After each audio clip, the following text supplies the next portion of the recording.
Morning, everyone. Thank you. Look, I remembered.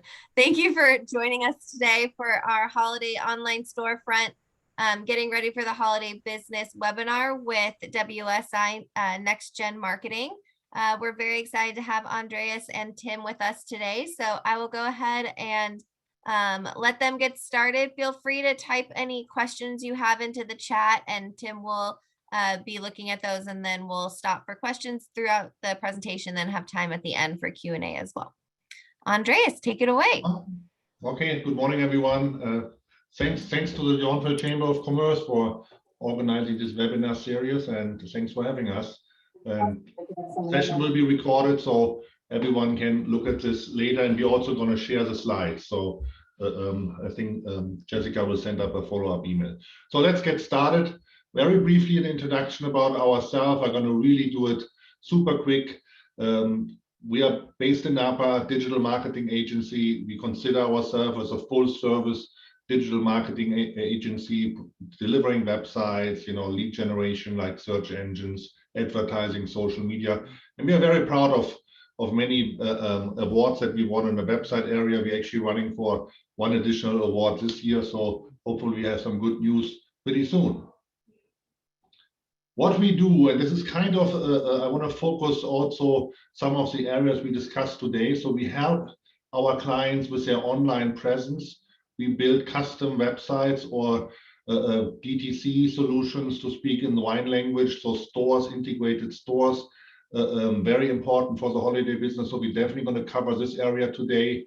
We also maintain the websites, but a very important part is also help with the storytelling, content marketing. We put social media here to keep in touch with your audience, content creation, photo and video services, graphic design, and we also help with online star ratings. This is really, if you search for your business name and whatever shows up, that's your online presence. And then a second very important area of our business to grow your business, to bring leads to this area. Like we'll talk today about search engines. I'm going to talk about search advertising, PPC, social media, and email marketing. And this is probably what you're going to hear today as a main focus. We also help to develop, personas to really understand who is the target audience, and we do market and competitive assessment. Let's do a little bit of throwback. March 4th, 2020, last seminar. That's the word we haven't used a lot since that time. I always like to start with my air guitar, and I think we played Start Me Up when I start webinars, but this was talking about a website. So just a little throwback. Miss this time. I hope we can get back together again pretty soon to do these kind of in-person seminars. Okay, holiday market. It's good to talk about this right now because this is going to be quicker here than we think. Next week is going to be September already. So I picked up some data from 2020 to just give a feeling what the US retail market in the holiday season. It's not really 100% defined. This number is more or less end of November, Thanksgiving, and 1 or 2 weeks ahead until end of Christmas time. So $755 billion was spent in retail in 2020. That's an increase of 3.6% year over year. But what was really interesting, in the same year, online was growing by 32% compared to 2019. And I think we all learned during the COVID time that this is really a key driver of growth to be ready for online. And the total sales of online was actually 25% of this holiday retail, 188 billion. Very interesting is November was 100 billion alone. So Cyber Monday and all these kind of activities around Cyber Monday is really a big driver. There's an interesting report on CNBC that talks about this, easy to find, what happened in 2020. And this is something I captured out of the Silicon Valley Bank State of the US Wine Business report. Here you see the previous holiday peak in 17 and 18 and 19, and then COVID happened. This is online. So how much the online experience, so this is March when it really happened, how much happened. We don't see holiday here, but you can imagine where the holiday was in 2020 and where it's going to be now. So when we think about the online holiday business, it's very important to start thinking about where are people coming to? What's my store, my website, my landing page? So there's a couple of very important considerations to think about. And I can only recommend that anyone who has an online store test it. What is the user experience? And some very important considerations to think about. Do I understand what people do on this website? Install tracking codes, Google Analytics, or other tracking area. Maybe you have a heat map function. So to really understand how people interact with the website, that's a very important element. And maybe sometimes you can even help people when they struggle to do things, maybe with a chat function. Look at the on-page elements.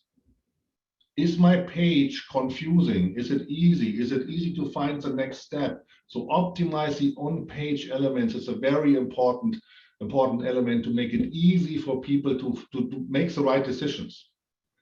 Very important, fast loading website.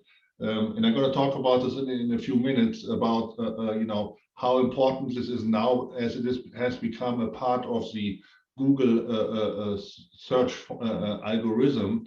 So that's very important to think about how quickly are my web pages loading. Mobile. Over 50% of all online transactions are actually now getting to mobile. It's not the same in every industry, but the general trend is that 50% plus is getting on mobile. And really try to test what's the user experience if I try to buy a product on mobile. Is it easy? What's my checkout process? Very important. Make your e-commerce store responsive. What that really means is think about the target audiences, and you might have, and I use an example from a winery, you might have a group of people that specifically like white wines, and you might have a group that like red wines. So if you can differentiate this audience, you can actually create two different landing pages when you do lead generation. So make it responsive as much as you can. You might see the high-end solution is what Amazon is doing. They know who I am typically, and they show what I like. That would be a very high-end responsive customization. But you can start with some easy ways of creating dedicated, messaging and landing pages, and really look at the site's user experience and user interface, how easy or complicated it is. So personalize your sales process. I talk a little bit about it in a moment. And streamline, make it super simple. Maybe we don't need all the information that we might like to ask someone when they check out.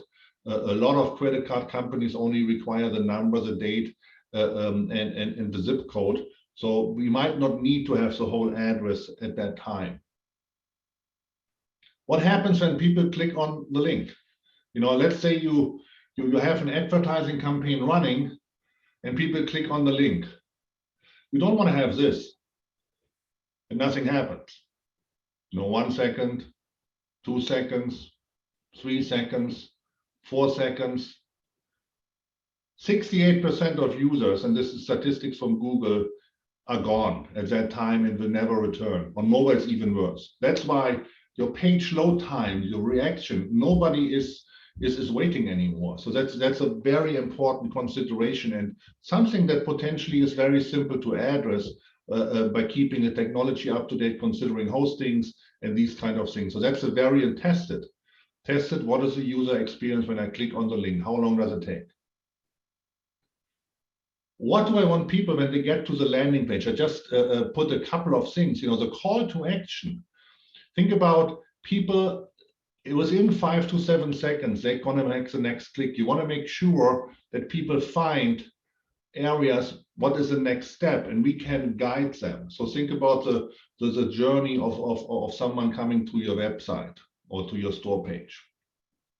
And this is just an example. Let's say you run an ad.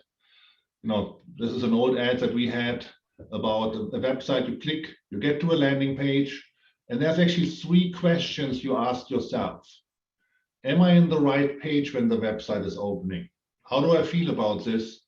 And what's next? And this is a 5 to 7 seconds I was talking about until the next click happens. And let's use this example. So am I in the right page? Okay, I saw an ad about winery websites. Yeah, I see this. This makes sense. And a little bit of description what it is. So yes, I'm on the right page. How do I feel about this? These are what we call trust builders. Some star ratings, maybe some examples, good trust builders. And then what's next? And right above the fold. Sometimes people don't even scroll down. You want to have it right above the fold. What is the next step? So these are considerations when we build landing pages or store pages to make it very, very simple to get to this point. I said it before, mobile. And it's really mobile dominates online shopping. And I see it when I look at the Google Analytics of our clients. It's growing year over year. You have to assume that the first touch point when somebody comes to your website typically is for the first time they're on mobile, because we search on our phone, we Google all the time, and mobile is the demand, is the first thing. That's why Google introduced last year mobile first indexing. That means that your ranking on Google, be it on mobile or on desktop, is actually defined how well you perform on mobile. So mobile is the most important device for the first touch point. Do a mobile friendly test. There's tests available where you can run tests on the website, and yourself, I can only recommend test the experience on the mobile phone. How does it feel when you look at your website on the mobile phone? And because we talk holiday business online, check the checkout process on mobile. How complicated is it? It can make a big difference. We can. That's I think, and these could be potentially easy things to address. And check with your credit card company what kind of information you really need to gather during the checkout process to make it as simple as possible.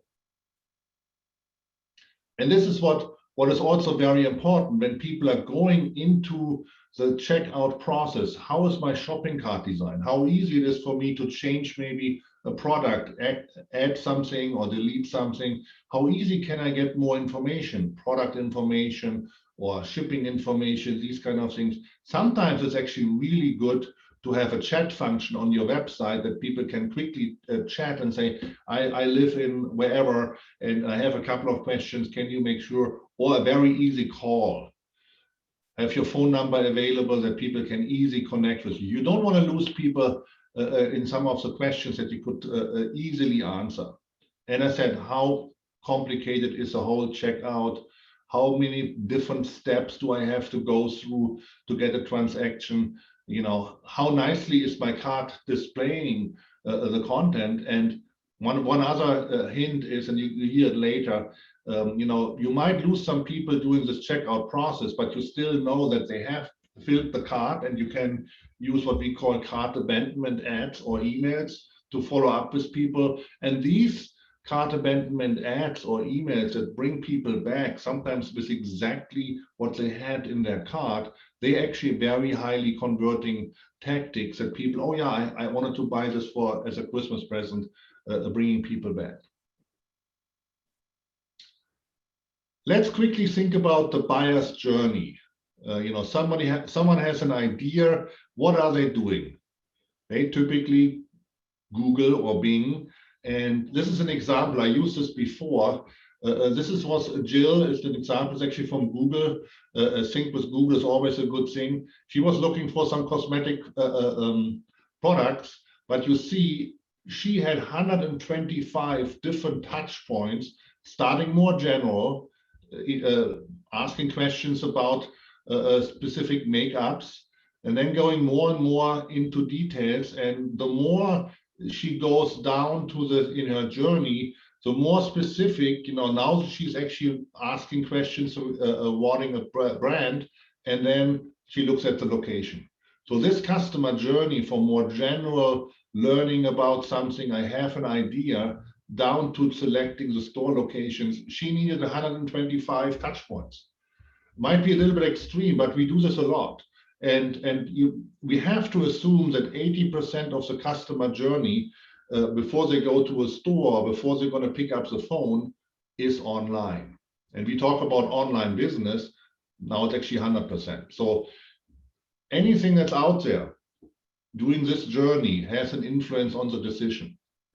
And we use this, it's a little bit a different view of the same message about the sales funnel. It's a simplified version of the sales funnel where you have the top of funnel, and there's what you really want to do at the top of funnel, you want to convert strangers to visitors to leads, and then eventually they come down and become customers or even promoters. And this is what the sales funnel is. So at this stage, people are, it's kind of an awareness, discovery. They have an idea. They want to learn about a specific problem or need.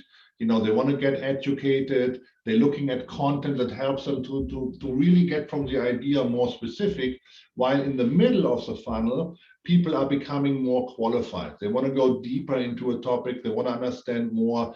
Some good content is guides, white papers, and these kind of things that people are really going deeper into a topic. And then at tip of the funnel, now they know what they want. Now it's really about converting them. And this is where a lot of FAQ, video, demos, proposals, and these kind of things. In our world, I put it a little bit more, what are we using to guide people through this funnel? And I will use this picture during the presentation a couple of times. So in this phase, brand awareness or discovery, social media ads, display ads, or non-branded search could be SEO, but also some pay-per-click or search advertising, Google search advertising or Bing can help. And what we use is we want to target the right audience, demographics or in-test targeting, lookalike audience. And I'm going to show later an example for the wine business, how you can do these kind of things. Or, display ads, again, interest, maybe contextual, or what we can do with display is really zone in and say, in this area or in this building, in this area, there's people that would be the right audience. I'm going to show a couple of examples later too. When we go to the second page, there's not a lot of change, but the content is actually changing. Here we can remarket. Now we know that people have come to the website, then we can target followers, website visitors, these kind of things we can now start to remarket to them. We can have non-branded search, maybe a little bit different flavor, because now people already have a more concrete idea. Let's say they look for red wine here and they made, oh yeah, California has good red wine. They're going to come to the Cabernet. Maybe down here they say, oh, I heard about that Howell Mountain has some red Cabernet. So you're really going to focus down more and more, and the search terms are changing, and we can have advertising running, or SEO is more long-term strategy, but it can help a lot. In this phase, also email marketing can be powerful, newsletters. You need to get people to sign up for newsletters, and this is when you guide them. But here you're going to send more general information to keep them in the loop. And the more you get here, this might be a cart abandonment email, because we know who it is, who didn't finish the purchase. So a lot of, let's say, cart abandonment, you see it here, website visitors more short-term to really bring them back to the website. This is a good opportunity to take a short Q&A. Tim, I'm not sure if you have some questions. I'm happy to answer them now. Yeah, I'm glad you remembered. We had one great question from Frederick. Going back to mobile design, are there any preferred menu display configurations? So on mobile, a nice menu would be what we call the hamburger. It's a little hamburger sign. We all got used to it. You click on the hamburger and then it opens up. What from a store's perspective, it's always good to have maybe next to the hamburger something like the cart, where you can easily go into your cart and see what you already selected. So make it as simple as possible. And on mobile, less is more. And again, the call to action, what we want people to do is to have a very clear indication what is the next step. We don't really like to scroll long pages and these kind of things. There's technology there where you can have a website being displayed on a desktop, a little bit different than being displayed on the mobile. And on mobile, we like big buttons and not so much text and these kind of things. So mobile design is a very important element. Thank you, Andreas. No other questions at this time, but please, folks, thanks for staying with us. If you have any further questions, I will be monitoring them, and we will be getting back to another Q&A session around 10:45. So please do drop your questions in. as we get through the all this great information. Okay, let's talk about in more detail about these different, I call them tactics, like social media ads, display ads, SEO, and email marketing. And let's start with email marketing. And email marketing is a very interesting channel because here you have people, the audience has already indicated, I want to hear from you. And that's your channel. And it's actually very important also to see that you define what people reach. It's not if you do some advertising, let's say Facebook or Google, they actually control the delivery. They have the algorithms to control it. Here you control it. And that's really your channel. And I used this picture before. You see the smiles? Think about them when your email arrives. Do you see these kind of smiles or envision these kind of smiles? You got an email? That's really what we want. We want people to wait to hear from you and really engage in the content. And email can really work. And I was reading some information when I was preparing for this webinar. Email is the most successful converting element in the holiday business. So whatever we do, the most successful converting business or converting tactics is email marketing, because you have an audience that already wants to hear from you, and the return on investment for every dollar you spend, an average can be $42 return on investment. So this is a really good opportunity and should not be undervalued. So it's very important to structure the emails in the right way, have some engaging areas. And again, sometimes I see emails that are very overloaded with information, with too many options. Make it simple for people. If you have a special, talk about the special. Here's a purchase button.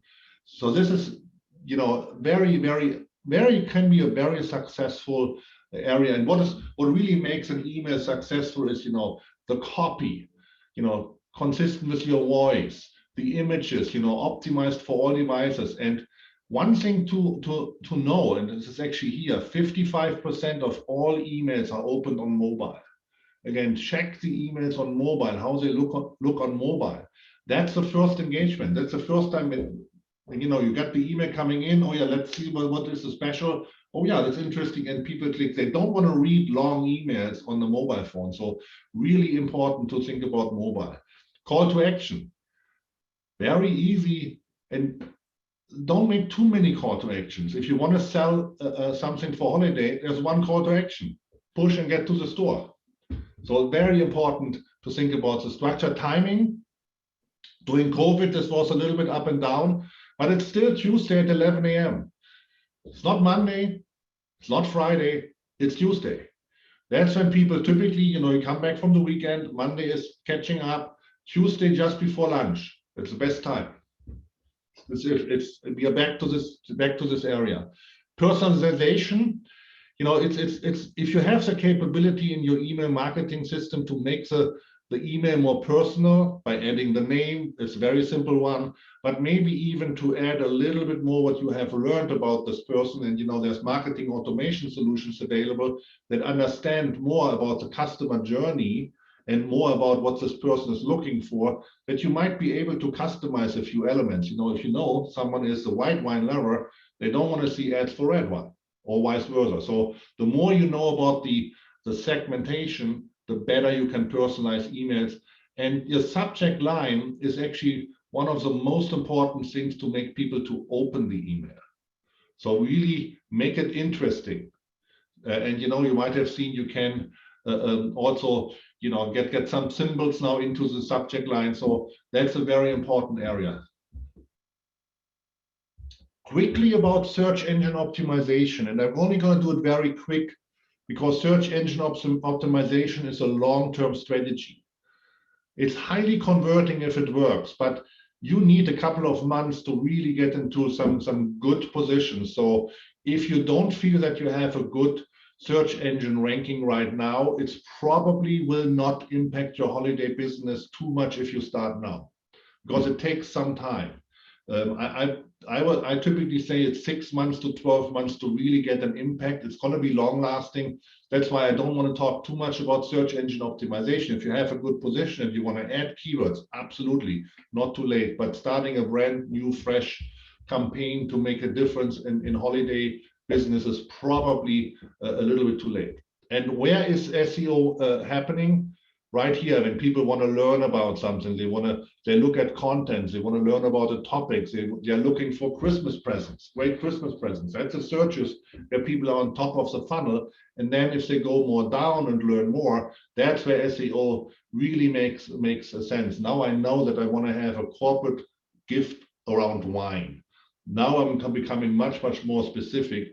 And then here, there might even be a branded. See, this is non-branded. But down here, it could be branded because people might remember a brand, search for it, and you want to make sure that you show up on top. So this is where SEO really plays a role in this area. Very high level how SEO works, and I want to really keep it on this level. It's fundamentally a search engine is doing two things. They are looking at your pages, and the keywords that they want to detect is to find is this page in my database relevant to the keyword phrases that someone uses. So let's say it is about the Howell Mountain Cabernet Sauvignon. So is this page talking about this when somebody searches this? So is this page relevant for it? If it is yes, then we have a relevance. So now it's important that the content is good, that it's fresh, again, relevant for the keyword. But this is actually becoming more and more important. And you remember the page load time? So the website itself needs to be well functioning, needs to have an SSL certificate, mobile responsive, fast loading and error-free. Google just introduced in June, end of June, what they call core web vitals. The core web vitals are 4 technical measurements that are measuring the performance of your page. And the core web vitals are now a ranking criteria. So look at some tests, look at your core web vitals. Google gives some nice feedback if you match them or not. They are definitely influencing your ranking. And remember, mobile first indexing. How are you performing on mobile is a very critical element for ranking.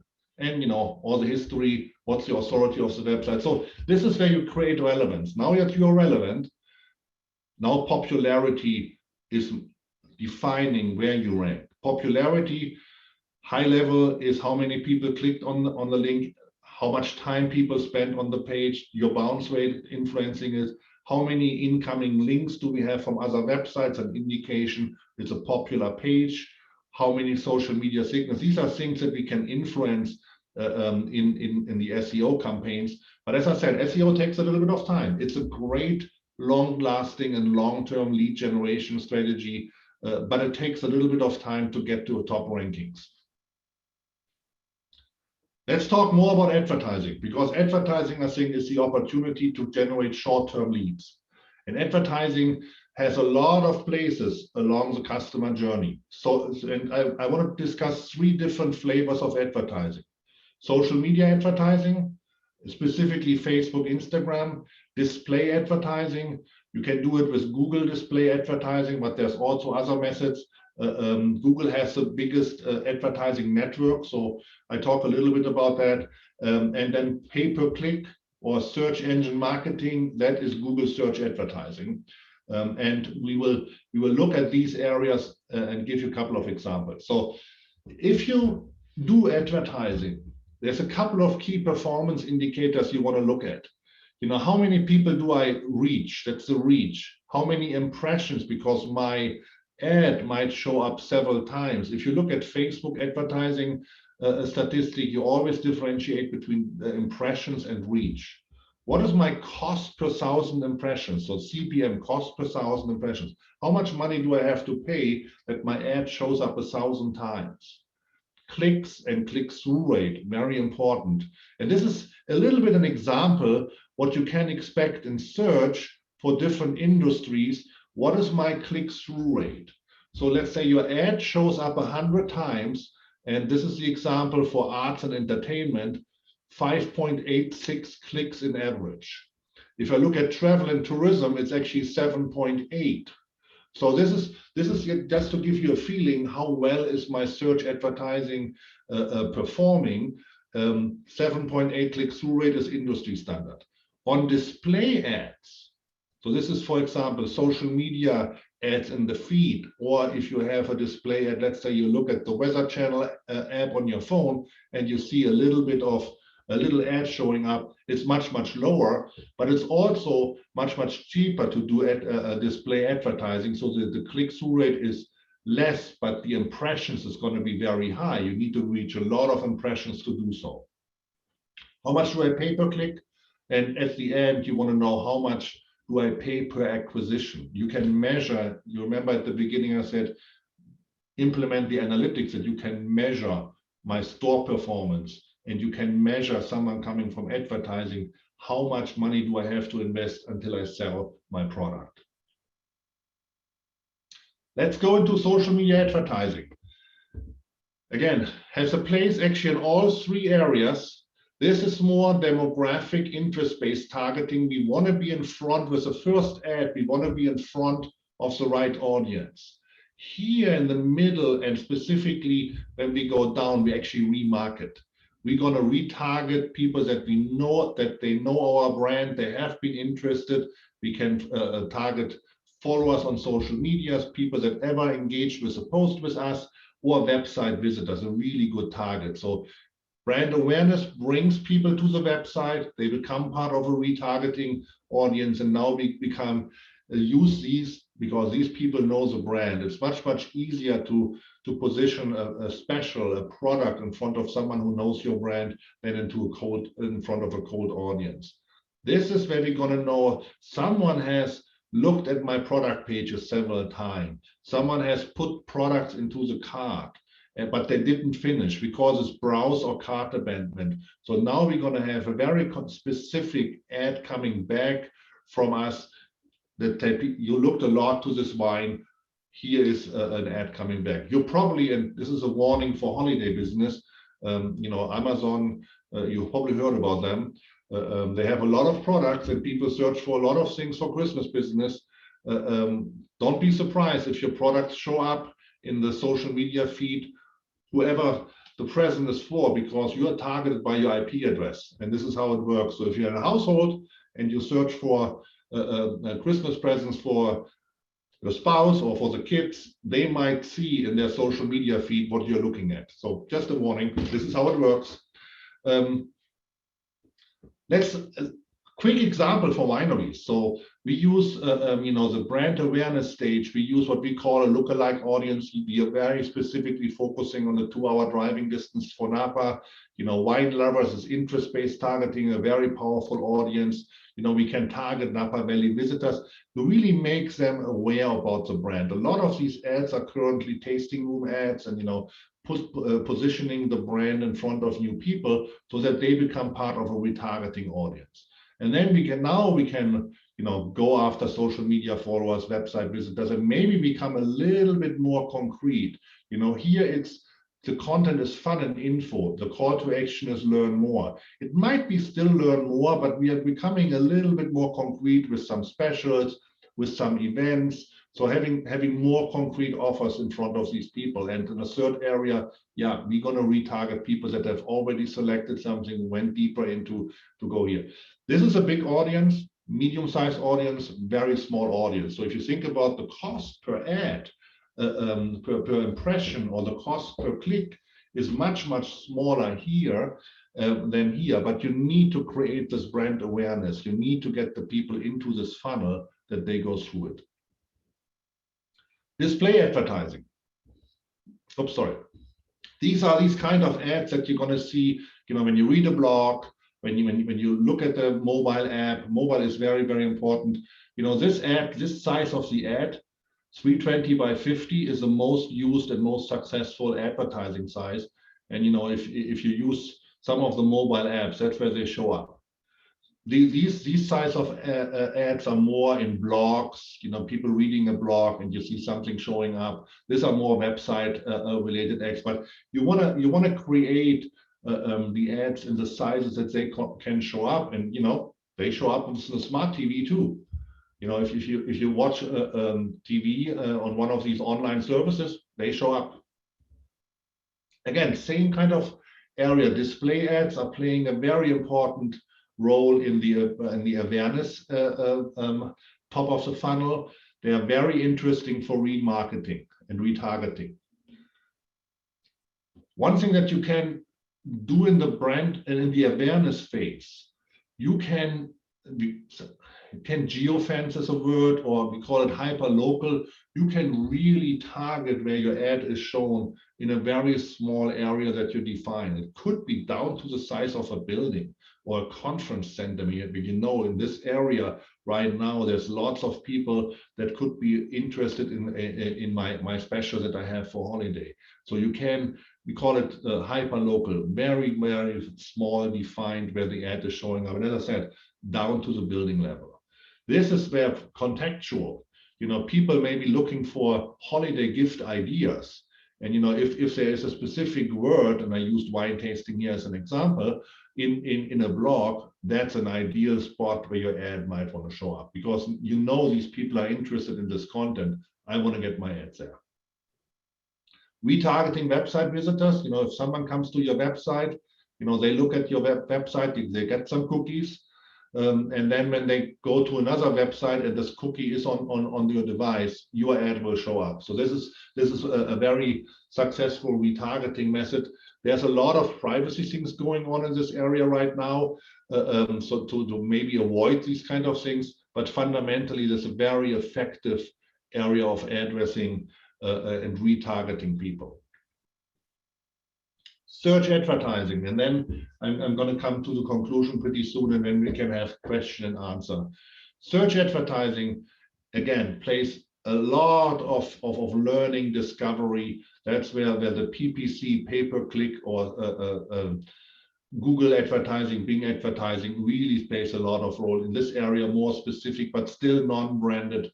And down here, it makes sense to maybe have some branded search ads and plus non-branded. You know, think about red wine, Napa wine, Howell Mountain, Cabernet Sauvignon, to really get down to our specific winery name that you show up on top of the search.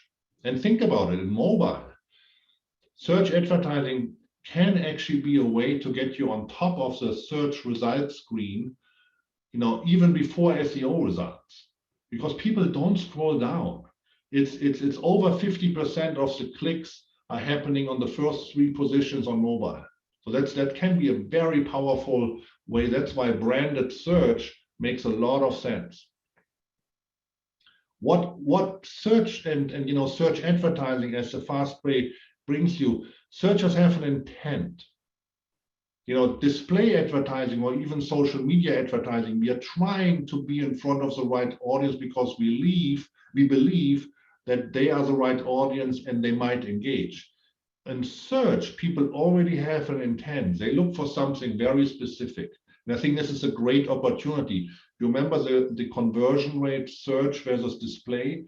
That's why search has 5-6%. Where display advertising is in the 0.2, 0.5%. So a factor of 10 more. It's highly converting traffic.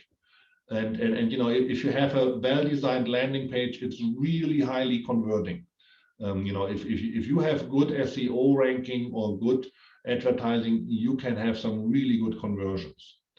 Paid rankings versus earned rankings. I think I explained SEO long-term, short-term. But I'm going to show you in a minute how SEO will influence what you're paying. You know, and you know, it's interesting for highly competitive markets with very difficult keywords, because it takes a time to rank if it's a very competitive market. You know, I give you an example, Cabernet Sauvignon. I think it's a very competitive market nationwide, and you really want to make sure that you got you know, up on top by paying some money. SEO you might never go to page number 1. Top rankings possible even for low domain authority websites, so you can buy your way into the top search positions. And you know, brand awareness, you only pay per click, so your ad might show up 10 times, 10 impressions, versus one click. So your name shows up on top and then people recognize the brand. Okay, this is a little bit of test.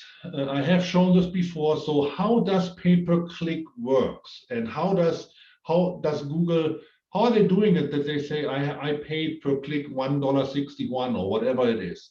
So what we do when we set up search campaigns, we define the maximum bid amount that we are willing to pay for a keyword phrase. And let's say advertiser 1 is saying, I'm going to go for $2, where advertiser 4 says, I'm going to go for $8.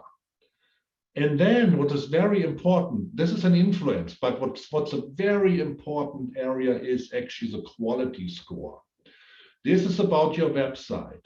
This is about how many people clicked, how long did they stay, the quality of the landing page, past performance. So this has a huge impact, and Google, even if it's advertising, wants to show the best landing pages to the audience. That's why this quality score is so important, and quality score is heavily influenced by SEO. So if you have a very successful SEO campaign and you're already ranking well on SEO, and you got a high score like 10, like this advertiser 1, you actually have a big advantage. Two very key driving factors in the formula.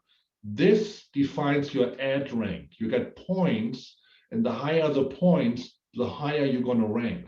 So this advertiser, he said, I'm only going to pay maximum $2, but has 10 quality points, actually gets 20 points, where this advertiser wants to pay $8, but doesn't really have a good quality rank, only gets 8. So this one's going to be ahead of everyone else because of the quality score, despite paying or putting in the least amount. This is very important. So this is where SEO and search engine marketing, or PPC, really works together. And this is the way how Google determines how much you're going to pay actually per click. So it's going to be pretty complex now. Competitors ad rank. So your next competitor ad rank is 16 divided by your quality score plus 1 cent. So the advertiser who wins the highest position pays $1.61 per click, where everyone else pays much, much more. So not only are you outranking everyone else, you actually pay the least amount per click. This is a very important element. The quality score is influencing the ad rank and the actual cost per click. I hope I didn't lose anyone, but this is an important way if you think about search advertising. Last slide, and then we open up for questions.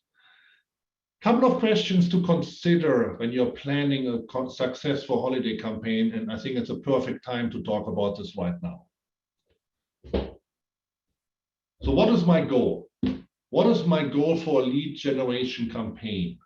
You know, let's say you're thinking of considering an advertising campaign, and you say, you know what would be really good if I sell 200 cases of this wine. I want to put a special around this, or I have a special, holiday visit to Yountville or wherever you are as a hotel. So what is my goal? What really defines success? That's where you should start. And then what is my key marketing message or my special offer? Do I offer maybe some special discount? Do I offer maybe some 1 cent shipping, or whatever I do? This is very important to think about, because this is what engages people when they see your ad or on your email. Who's my target audience? Who are the best audience that might click with this marketing message and the offer? Again, think about the landing page. What happens when people click on the ad? We talked about this. Make it simple. People, if you have your special, it should be on the landing page. Don't bring people to your homepage if you have an ad, because now they have to search again. Bring them right to what your marketing message is. And what do I want people to do when they land on my page? Do I want them to fill out a form? Do I want them to buy? Do I want them to make a reservation? Whatever it is, it's very important that this message in relationship to your goal is reflected on the landing page. The channel, email marketing, very successful. Do I do advertising, display advertising, or maybe search advertising? what channel, and it could be several channels actually, I want to use for my lead generation. What's my budget and my return on investment expectations?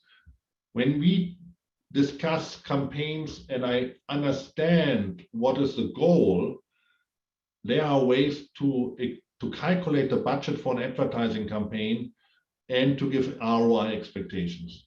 Because there are parameters that you learn over time to say, okay, this is what it would probably cost. It's an expectation, it's an ROI calculation, but then it's important in your analytics. And this is, how do I measure success? Am I getting to my ROI? Am I getting to my expected brand awareness campaign? So these are some very important questions, and I think it's the right time now when you plan your holiday campaigns to think about these questions. That's all what I had to present. Open for questions. Tim, if there's any questions that you have. Yeah, great presentation, Andreas. Thank you very much on behalf of everyone. There is a question again from Frederic. Really great question. Just touching on the star ranking. Is it possible to find out a website's star ranking? So you mean the quality, I assume the quality score that Google has. This is something we cannot find out. But what you can assume is if you have a good organic ranking and a well-functioning website, that's actually when you have most likely a high quality score, and that's what really drives it. So look at your organic ranking that you have. Look at your website parameters from a technology perspective, the analytics, how well are the pages performing, and at the end, that's how you can indirectly identify how well you are. And as I said, this is where SEO and search engine marketing, advertising really works very well hand in hand. However, if you want to pay a little bit more, you still have a chance, but the ad rank and the cost per click is heavily influenced by the quality score. Mm-hmm. There's a question that came in as well. It's obviously very difficult to assume, as you've just mentioned. It's difficult to even know what your quality score is. But considering all these factors, what's the amount of time that a business or a company or a website can expect to see the quality of their website or their advertising landing page improve? The quality score improve. Yeah. So one, the website technology, and Google is taking it more and more serious in evaluating the website technology. I mentioned the core web vitals. So if you want to look at your website, search for Google page load time or Google page performance. It brings you to a developer tool called the Google Page Insights. Put your internet address in there, and you're going to get feedback how Google looks at you from a technology perspective. And it's going to tell you how you do in relationship to the core web vitals. And there's a score between 0 and 100. Ideally, we want to bring websites into the 80 to 100 range. Mobile is very important. Remember mobile first indexing. So look at the mobile score. And there is ways to improve these kind of scores by optimizing the pages, by considering maybe faster hosting and these kind of things. So that's a big element and with growing importance from an area. If you don't have an SSL security certificate on your website, Google actually shows warnings, and Google most likely will not advertise to non-SSL pages. So that's a very important. An SSL security certificate is encrypting the communication between the device and the website, which is very important for e-commerce because you potentially put in your address for shipping, you put in your credit card information, and if it's not SSL encrypted, the communication, whatever you put into your device, going to the form is open. And that's why there's such a focus on this SSL. You might even see a warning on Chrome, this website is not secure. Now I'm just dropping into the chat function an offer that I will extend to everyone here. If you would like to run a performance audit on your website, such as Andreas is mentioning, which will give you a little bit of a breakdown, some insights onto the performance of your website, the security, and an evaluation of the search engine visibility. I will do those for you, or Andreas and I will do those and deliver to you a complimentary audit. If you'd like to email me at timothy@wsinextgenmarketing.com, you can see it on the screen right now. I will generate one of those and get that back to you, or Andreas will as well. So if that offer is there, if you would like to conduct an audit of your existing, whether it's a winery website or a tourism website or a company website, we'll generate that report for you. It might identify or present some opportunities for even short-term improvements or larger improvements in the website. And I like to add maybe another aspect. If you're interested in understanding, a potential return on investment, if you consider an advertising campaign, be it Facebook display or search advertising, and you remember the questions, what is your goal? I used the winery example, selling 100 cases. There's ways to make a calculation and say, okay, this is the advertising budget you would need so that you have a return on investment. So very happy to engage in these kind of calculations and creating strategies to achieve your goals. So please feel free to reach out, and we are very open to have this discussion. There was another question. I guess you've briefly touched on a couple of times. How soon is too soon to commence your holiday marketing? And what particular service mix should be perhaps prioritized now versus closer toward the holiday period, November, December? Yeah, so holiday really picks up, especially in the area, with around wine and these kind of things. When you go, the October, November, December, the O&D season. I'm not sure if the number is still true, but I heard a couple of years back when I went to UC Davis, about 40% of the annual wine sales happened in O&D. So it's a very important consideration. And we have holidays around Thanksgiving. We have the different holidays days coming up. So you want to make sure with shipping and all these kind of things that people have a chance to engage early enough so that they got the product that they want, the wine or whatever it is. So I would say starting holiday campaigns and maybe a little bit more on the brand awareness side to get your retargeting audience, to get your brand out now.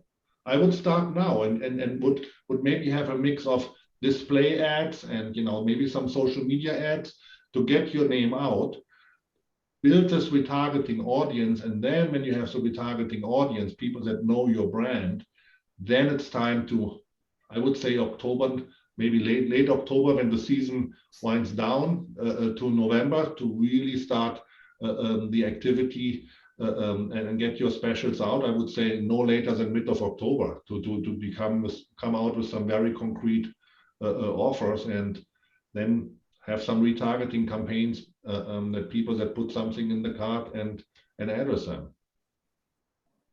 And it's important to emphasize, if you're starting campaigns now, they don't have to be directly holiday oriented. They don't need to be jingle bells and Christmas tree oriented. It's more about brand awareness, as Andreas has mentioned. So brand awareness really is more lifestyle driven. It's really an introductory to your business. But then through that sales funnel and retargeting campaigns, you get more and more insights into who's actually engaging.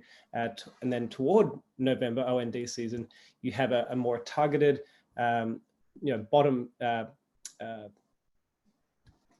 of funnel, if you will, or more engaged, who you have to spend less money on to actually engage and convert those people. So it's about actually getting and defining who your audience are for the holiday season now. It's not selling them Christmas offers starting in August.